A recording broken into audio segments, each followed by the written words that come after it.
मैं हूं जतिन मकवाना और स्वागत है आपका हमारे YouTube channel finance with Jatin में। आज हम जानेंगे कि जो मार्केट डाउन जा रहा है, जो मार्केट में भोकाल मचा हुआ है, मार्केट इतना नीचे गिर रहा है, तो उसकी वजह क्या है। और आपने सुना होगा कि बैंक ने रेपो रेट बढ़ा दिया, बैंक ने CRR भी बढ़ा दिया। तो ये CRR और रेपो रेट क्या है और ये मार्केट को कैसे अफेक्ट करेगा, ये सब जानने के लिए देखते रहिए ये वीडियो। और अगर मेरा वर्क, मेरे वीडियोस से आपको कुछ सीखने को मिले, आपको मेरा वर्क पसंद आए, तो please like, share and subscribe कीजिए। तो चलिए बिना किसी देरी के शुरू करते हैं ये वीडियो। अभी रिसेंटली न्यूज़ आई थी कि 4 तारीख को शशिकांत दास जी ने, जो RBI के गवर्नर है, उन्होंने रेपो रेट में 0.40% की बढ़ोतरी की है और CRR में 0.50% की बढ़ोतरी की है। तो ये मार्केट को कैसे अफेक्ट करता है, वो जानने से पहले चलिए पहले समझ लेते हैं कि रेपो रेट क्या है। रेपो रेट यानी कि जब भी RBI किसी भी बैंक को, यानी कि SBI हो गई, HDFC बैंक हो गई, कोटक महिंद्रा बैंक हो गई, बैंक ऑफ बड़ौदा हो गई, बैंक ऑफ इंडिया हो गई, इन सभी बैंकों को जब वो लोन देती है, वो पैसे देती है RBI जब इन प्राइवेट या गवर्नमेंट सेक्टर बैंक को, तो उस पर जो वो इंटरेस्ट रेट यानी कि ब्याज लगाते हैं, उसको हम बोलते हैं रेपो रेट। यानी कि RBI जो अपनी मनी प्राइवेट या गवर्नमेंट सेक्टर बैंक को देती है और जिस ब्याज पे देती है, उसको बोलते हैं रेपो रेट। अभी आप बोलेंगे कि भाई प्राइवेट सेक्टर बैंक और गवर्नमेंट सेक्टर बैंक है, तो दोनों बैंक में उन लोगों को ज़रूरत क्यों होगी मनी की? उन लोगों को इसलिए चाहिए ये पैसे क्योंकि कभी कभी क्या होता है कि डिमांड बढ़ जाती है लोन की। कौन लोग लोन लेते हैं? जैसे कि बड़े बड़े कॉरपोरेट हाउसेस हो गए, बड़े बड़े बिजनेस हो गए, जैसे कि रिलायंस है, अदानी है, फिर MSME सेक्टर हो गए, जैसे कि मीडियम एंड स्मॉल एंटरप्राइज है। तो ये लोगों को अपना बिज़नेस बढ़ाने के लिए, बिज़नेस में ज़्यादा इन्वेस्टमेंट करने के लिए, एक्सपोर्ट करने के लिए, ज़्यादा मैन्युफैक्चरिंग कैपेसिटी बढ़ाने के लिए कभी कभार लोन चाहिए होती है। और ये लोन के पैसे वो बैंक से ले आएगी।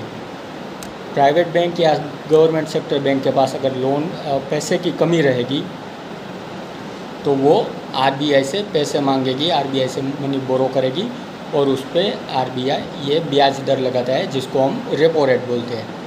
इसके अलावा भी HDFC बैंक प्राइवेट बैंक हो गई, गवर्नमेंट सेक्टर बैंक हो गई, तो वो रिटेल सेक्टर को भी लोन देती है। जैसे कि व्हीकल लोन हो गया, हमने हाउस लोन ले लिया, ठीक है, पर्सनल लोन ले लिया। तो इन सभी लोन के लिए भी बैंक को जो पैसे चाहिए वो RBI से ले सकती है रेपो रेट पे। रेपो रेट में RBI ने 0.40% की बढ़ोतरी की है। प्राइवेट बैंक और गवर्नमेंट सेक्टर बैंक को मनी बोरो करने के लिए, यानी कि कर्ज लेने के लिए RBI से महंगा पड़ गया, तो वो रिटेल इन्वेस्टर को, यानी कि हमको, ये इंटरेस्ट रेट बढ़ा देती है। तो अभी लोन के इंटरेस्ट रेट बढ़ेंगे। उससे क्या होगा कि कभी कभार क्या होता है कि अभी तो थोड़ा ही बढ़ा है, लेकिन अगर यही सिलसिला चालू रहा और ज़्यादा बढ़ेगा, तो जो कोई भी बिज़नेस का एक्सपेंशन का सोच रहा है, उसके लिए लोन लेने का सोच रहा है, फॉर एग्ज़ाम्पल अगर कोई होम लोन लेने का सोच रहा है और लोन के रेट बढ़ गए, तो वो क्या करेगा कि नहीं, अभी तो वैसे भी महंगाई है, अभी मैं ये लोन अफोर्ड नहीं कर सकता, क्योंकि 25,000 से अभी, फॉर एग्ज़ाम्पल 25,000 से अभी 30,000 का EMI हो गया, तो वो एक्स्ट्रा बर्डन हो गया, तो वो लोन लेने का अभी के लिए टाल देगा। तो इससे क्या होता है कि इकोनॉमिक स्लो डाउन हो जाता है। जब भी रेपो रेट कम होता है, तो लोन सस्ती होने के कारण, कोई भी लोन सस्ती होने के कारण इकोनॉमी में, मार्केट में ज़्यादा पैसे घूमते हैं, लोग लोन लेते हैं और कॉरपोरेट हाउसेस भी लोन ज़्यादा लेती है, मार्केट एक्सपेंशन होता है और इकोनॉमी को ग्रोथ मिलता है।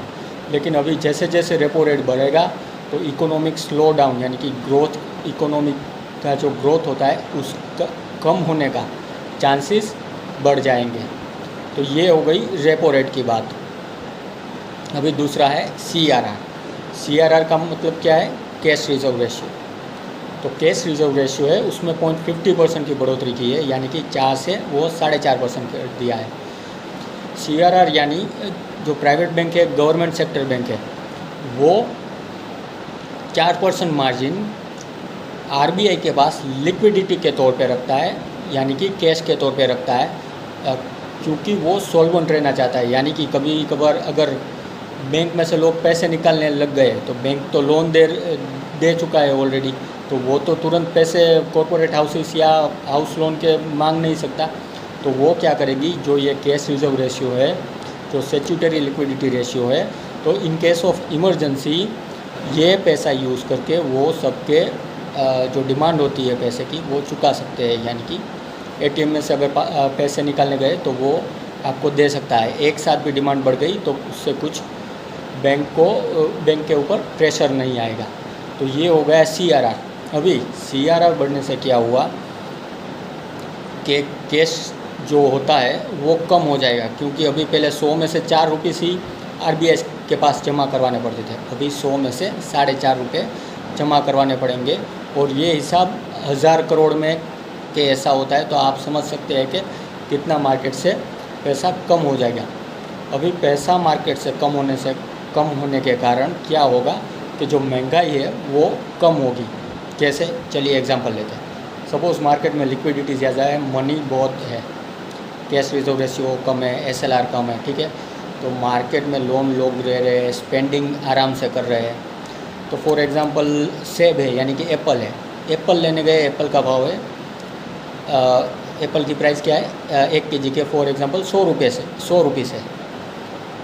तो पहले लिक्विडिटी ज़्यादा होने के कारण क्या करते थे, लोग आराम से स्पेंड करते थे और एप्पल आराम से ख़रीद रहे थे। लेकिन कैश रिजर्व रेशियो कम होने से लिक्विडिटी कम हो गई, क्योंकि RBI के पास ज़्यादा पैसे आ गए और मार्केट में कम हो गए, और ऊपर से इन्फ्लेशन है। तो लोग अभी ये सोचेंगे कि पैसे अभी कम है तो स्पेंडिंग कम करते हैं, महंगाई ज़्यादा है तो स्पेंडिंग हम, यानी कि एक्स्ट्रा मनी जो कोई भी है तो वो हम कम खर्च करेंगे।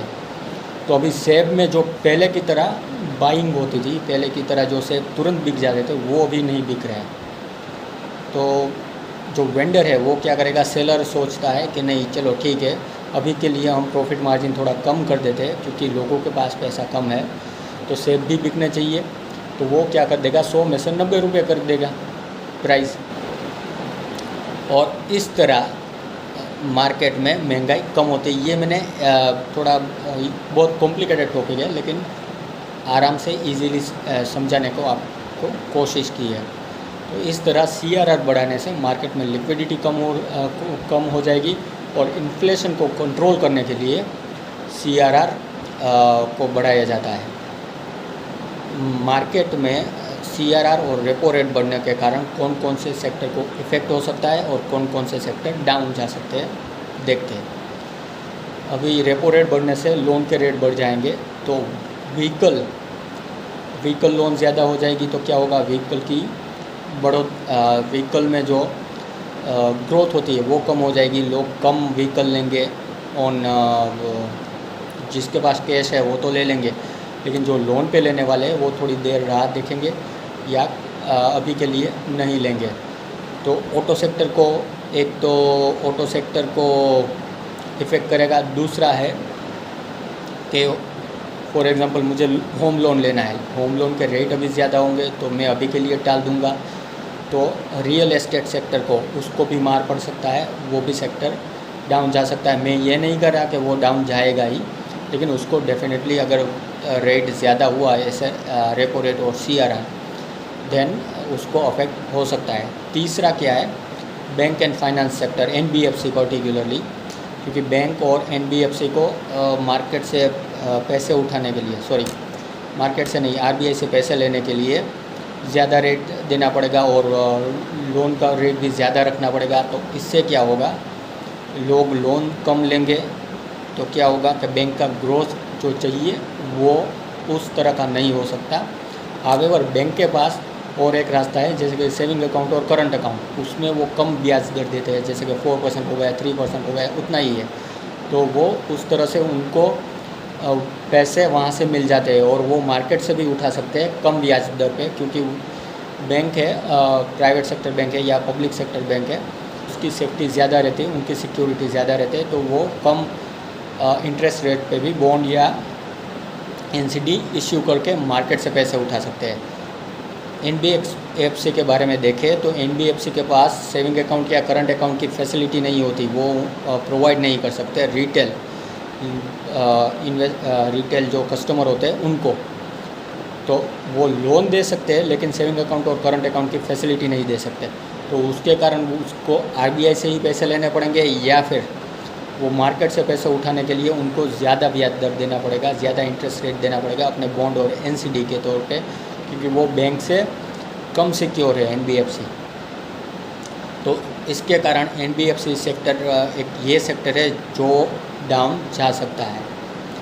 तो इस तरह से मार्केट में ये तीनों सेक्टर अगर डाउन जाएंगे, इकोनॉमिक ग्रोथ का रेट कम हो जाएगा, तो ऑब्वियसली मार्केट भी डाउन जाने के चांसेस है। और आगे भी अगर इन्फ्लेशन ज़्यादा रहा, इन्फ्लेशन कम नहीं हुआ, तो आरबीआई सीआरआर, रेपो रेट और एसएलआर भी बढ़ा सकती है। और आपने सुना होगा कि यूएस में जो फेडरल रिज़र्व है उन्होंने भी रेट बढ़ाने चालू कर दिए ये सब, तो वहाँ पे भी लिक्विडिटी कम होगी, तो वहाँ पे लिक्विडिटी मार्केट में मनी कम आएंगी, तो वो कम इन्वेस्टमेंट करेंगे इंडियन मार्केट में।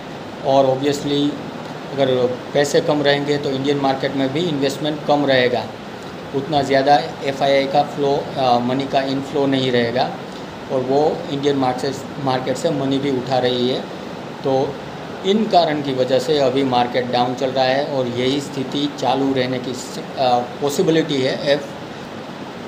अगर आपको ये वीडियो से कुछ जानकारी मिली हो, अच्छा सीखने को मिला है, तो प्लीज़ इस वीडियो को लाइक करिए, शेयर कीजिए, और अगर मेरी चैनल आपको पसंद आई हो तो सब्सक्राइब कर दीजिए। आपको हर वीडियो की जानकारी, जब भी नया वीडियो इसमें अपलोड होगा आपको जानकारी मिलती रहेगी।